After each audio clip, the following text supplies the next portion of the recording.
બોલો ક્યાંથી આવ્યા છો? વડોદરાથી. વડોદરાથી આવ્યા છો? હા. શું નામ તમારું? કપિલાબેન. કપિલાબેન. કોણ છે તમારા ઘરમાં? મારા છોકરાઓ છે એમ, નાના છોકરાના મોઢા પર તમને કોણે માર્યું છે આ બધું? આ વહુએ. વહુએ માર્યું છે? હા. આટલું બધું શું માર્યું? આ આંખો પર શું માર્યું છે? તવે છે. તબિયત માર્યા? હા. ગરમ? બાપરે બાપરે. તમારો છોકરો? મારો છોકરો બી હતો. છોકરાએ ઘસરીને મને બાથરૂમ મેં લાગી. અને પહેલાં તો ગોદરીને મેં કીધું મને તાવ આવે છે ને તો આજે હું મોડી ઉઠાશ ને પછી નાહી ધોઈ ને હું આજે રસોઈ નહીં કરું. તો કંઈ કમ નહીં કરે એમ કરીને ઠંડુ પાણી વેડી દીધું.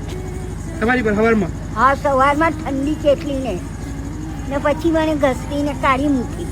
કેટલા દિવસ છે તમે કાઢી મૂકીએ? 3 દિવસથી આજે. 3 દિવસથી ક્યાં હતા તમે? રોડ પર રહેતી હતી તો આ તો ફરિયાના છોકરાઓ જોઈ ને. બાપરે બાપરે. શું એ છોકરાનો ફોન નંબર છે? ના, મારી પાસે કશું નહીં. છોકરાનો વહુનો ફોન નંબર? કશું ફોન નંબર જ નહીં તમારા જોડે? કશું મને નહીં. કાં તો હું તો કપડાં વગર આવેલી, પછી છોકરી સ્કૂલથી આવે ને ત્યારે હું મારા 2 જોડી કપડાં લઈ આવી. આધાર કાર્ડ લાવ્યા છો? હા.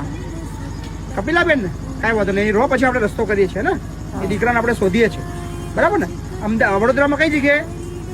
ભાવદાસ મોલ્લો, સિયાબાગ. છોકરાનું નામ શું છે? વિપુલ. અને તમારા છોકરાની વહુનું નામ? રશ્મિ. દસમી. રશ્મિ. રશ્મિ.